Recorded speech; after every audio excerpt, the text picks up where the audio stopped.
Okay, so this is the Roland SPD-SX E-kit that I've set up.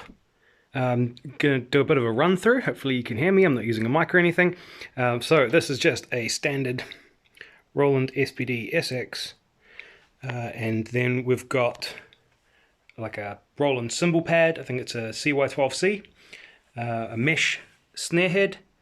And that is a PDX 100, I believe. Down here for the bass drum is a KD9 Roland. And then we've just got a CY8 crash. See, these are all Roland. I'm pretty sure that you can buy other pads, but the Roland ones are just going to plug in and you select them on the menu, which I'm going to show you later on. So let's see if I can show you how I've got it hooked up. So it's super simple.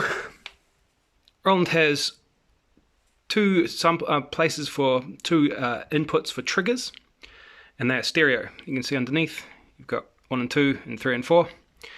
And so what you need is a stereo plug, stereo 1/4 inch, and then that's going to go and split into two mono 1/4 inch. Now you can see the mono, see there's only one little black line, mono. Now the cymbal ones I've had to get a little adapter as well. I'm not sure if you can see that there. Let's try and lighten it up. You can see a little right angle adapter so it doesn't have to come in this way and get in the way of that. But that's just how I've set it up. So once one cable is splitting to the snare and the hi-hats, and the other cable is splitting to the bass drum and to this crash cymbal right here. And basically mounted on a really old boom stand with the top pulled off, and then we've got 3 clamps to hold on the 3 pads.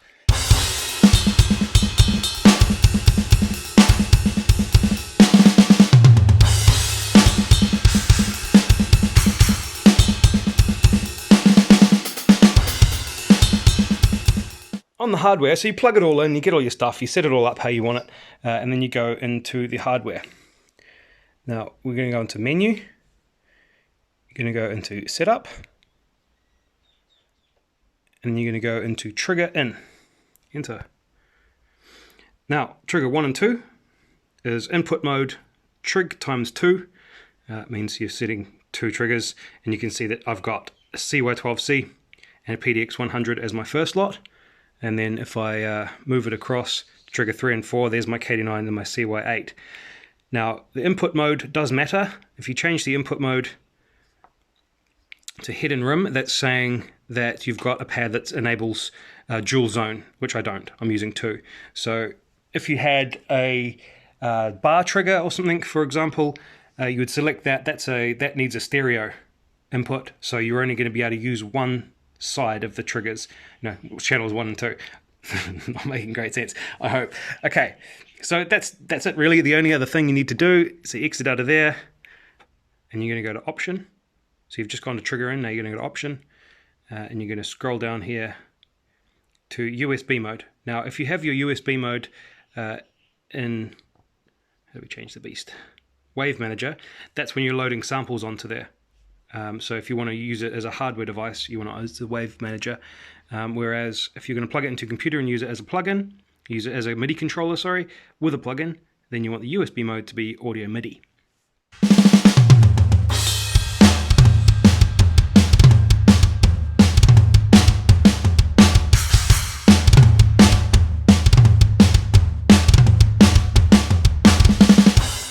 I actually have a kit programmed in here, and you can, using Wave Manager, you can program the extra samples into the slots to expand the kit. So I can use this as just a standalone kit without any plugins, and all I need to do is plug it into a PA system or a powered speaker or something. I can take it wherever I like, and I can have a nice little compact jam kit. However, currently the built-in samples are pretty crappy, so you need some decent samples. So I'm using, where are we? The SSD plugin, Stephen Slate Drums. It's pretty cool. It plugs in, you can map it, and then you can play it with a plugin.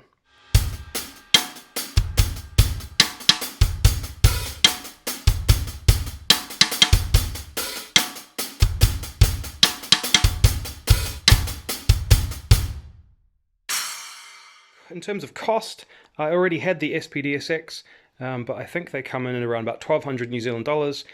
All the pads I got for about 500 New Zealand dollars, and then you've got the cabling, which is cheap, and the arms and hardware with the clamps and stuff, which are also just a few $100s. So I think to get it set up, once I already had the SPD, it might have cost me $800.